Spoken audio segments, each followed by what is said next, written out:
Marcus plays the rude guy, sneezing without blocking at all. Look at that dye. We found a small part of it landing almost 11 feet away. Round 2. Elara covers her mouth with her hands. Just like Mom always said, she can't block at all, and some of it landed 3.5 feet away.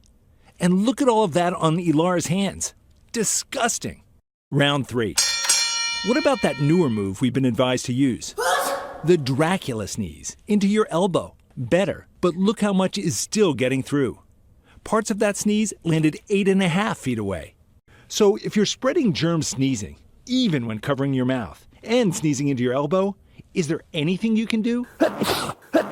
Grab a tissue. Believe it or not, with Marcus sneezing right into the tissue, we found nothing getting through.